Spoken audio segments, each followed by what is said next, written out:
This is my alla Gricia recipe.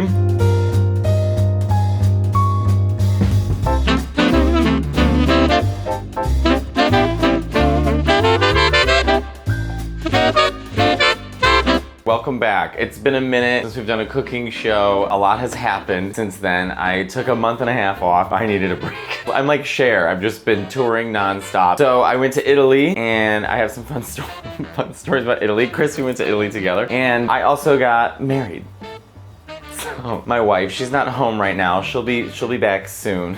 Anyway, so I thought to continue our pasta making series, we should probably make alla Gricia. So out of the Roman pastas, which is Amatriciana, carbonara, alla Gricia, and cacio e pepe. Cacio e pepe is the star right now. Like, she is the moment, cacio e pepe. Every restaurant you fucking go to, do you want your cacio e pepe? Carbonara is still getting royally fucked up in the States, but it's becoming a little more popular. And then Amatriciana, I feel is not that, I feel like it's not that popular. And then there's alla Gricia, which alla Gricia I rarely see, but it's actually a really good, it's basically carbonara without the eggs, so that's alla Gricia. Anyhow, I wanted to make it today. The ingredients couldn't be any more simple. We have guanciale, which is this part of the pig. It is not pancetta, and it is not bacon, okay? It's guanciale. So you really need guanciale for this dish. So we're cooking our guanciale. Then we have to have really finely grated pecorino romano cheese. I figured for my book, I should write an entire recipe about how to use pasta water. I feel like people would appreciate that. Is that considered an ingredient? Yeah.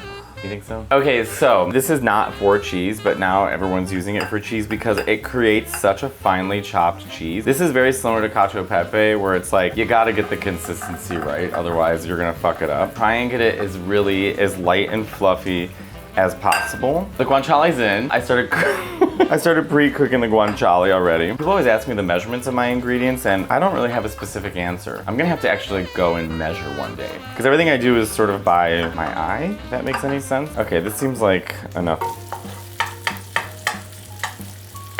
Is this super hot yet? No. Because how long does it take the spaghetti to cook? This never tells you how long it's supposed to cook for. 9 minutes. Printed here like an expiration date. I never know how to open these ones too. You know when people go like, yeah. Have you seen that video of like Italian kids breaking pasta in front of their parents? This one girl, she's filming herself and then she goes, hey Ma, you want me to make the pasta? She takes it, she breaks it in half, and her mother goes, what the fuck are you doing? Get out of my kitchen! She's like, Mom!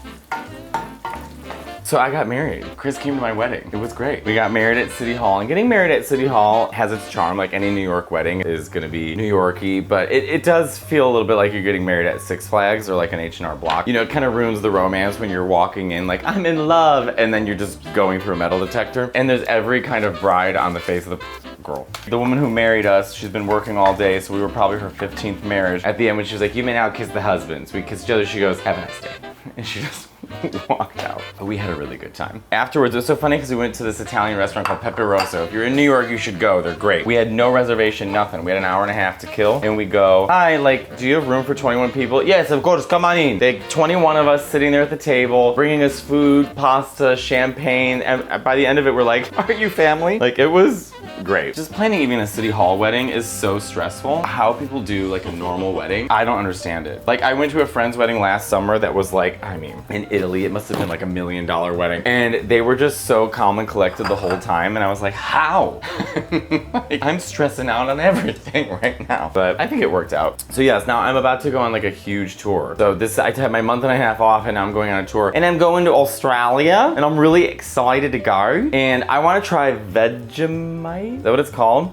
I want to try Vegemite and I want to hold a koala. By the way, I hate when everyone's like, well, you know koalas have chlamydia. I'm like, do you think I turned gay yesterday? I'm not scared of chlamydia. I want to hold that fucking koala. And they're so cute. Everyone's like, well, you know, they're kind of dopey from eating all the eucalyptus. And I was like, what makes you think I give a shit? I just want to hold a fucking teddy bear.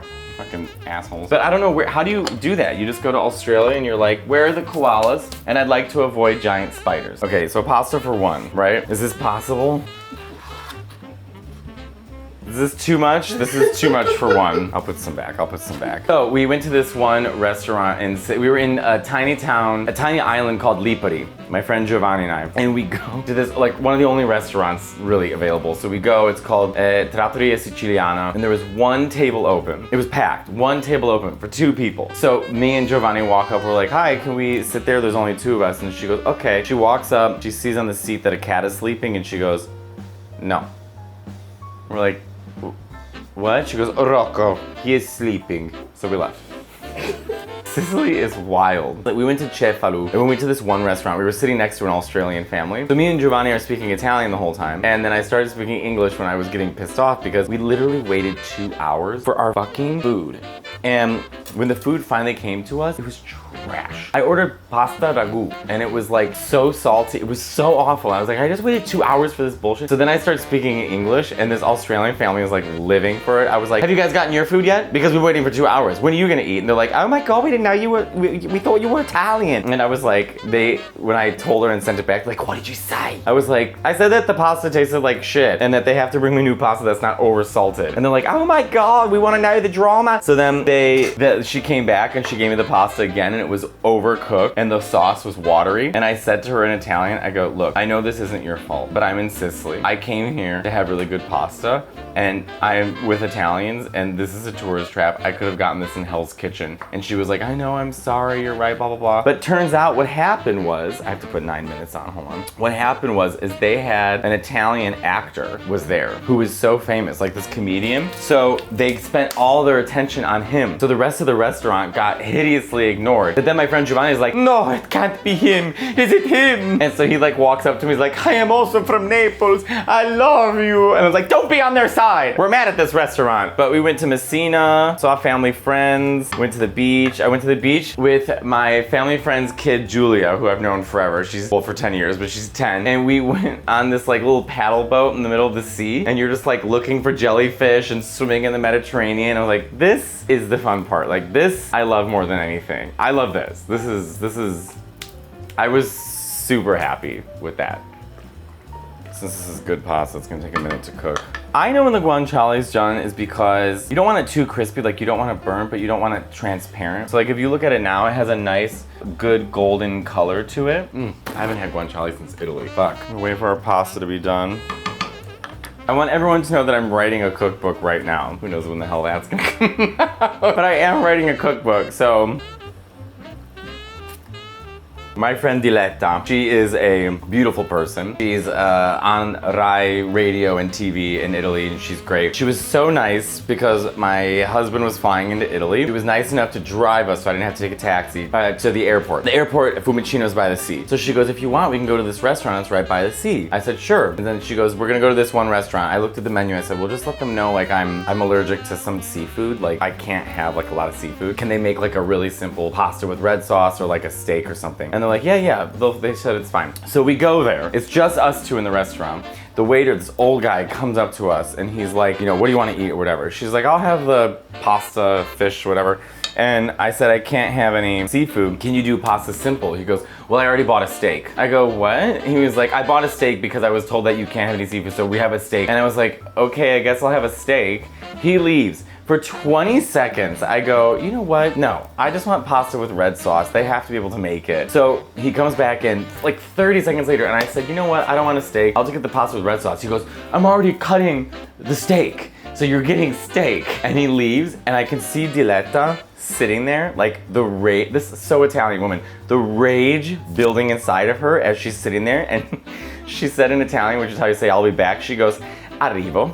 And she walks into the kitchen and I just hear screaming, allora, ma perché non vuoi fare una bistecca? Che non vogliamo bistecca? Quella è la pasta semplice, vabbè. And then she comes back, sits down, and they come, we'll get you your pasta with red sauce as soon as possible. I could not breathe. Because I was like, this is the most Italian thing ever. Like, it was just one thing. It was all about food. And then this Italian woman is screaming at this kitchen. And then seconds later, we get what we want. I should use a ladle for pasta water, but thank you for being a friend.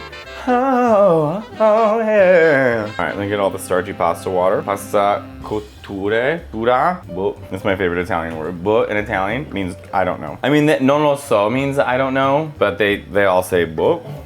Boh. This is ready. I'm gonna finish cooking it in the guanciale.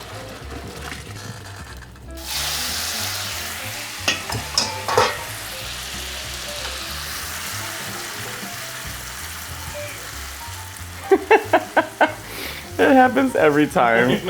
Every freaking time. That's hysterical. Okay, so we brought it into our guanciale. It seems like it's a little warm. I'm gonna let this cool off before I start bringing in all the pecorino. So we're just gonna start throwing in pecorino. And because it's so soft, you're not gonna get clumpy pasta. Oof, what did I do to deserve this? Jesus fucking Christ. The pasta's done. Okay. Crunch of pepper.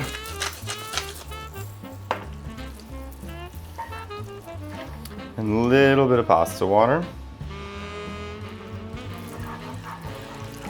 Too much, Matteo. What did you do, Matteo? Matteo, you ruined it. You put in too much. Oh, actually, no. Actually, you did the perfect amount, Matteo. That looks great. I was like, I ruined it. Okay, let's bring it in to our bowl. Look at that, alla Gricia. Ugh, that looks fucking great. I think it's almost carbonara. Well, first of all, the guanciale is now the star. I mean, the guanciale is the star of the carbonara, but this feels like, I don't know, so good. It's literally cacio e pepe with guanciale. I need to cool off. This is my alla Gricia recipe. I hope you all enjoy it. I'm on tour. Most of it's selling out. We just added our 6th show in Boston at the Wilbur Theater. So go to MatteoLaneComedy.com and see you soon. Oh, Denver. Let's hurry it up. I have a few tickets left on my 2nd show. Hurry it up.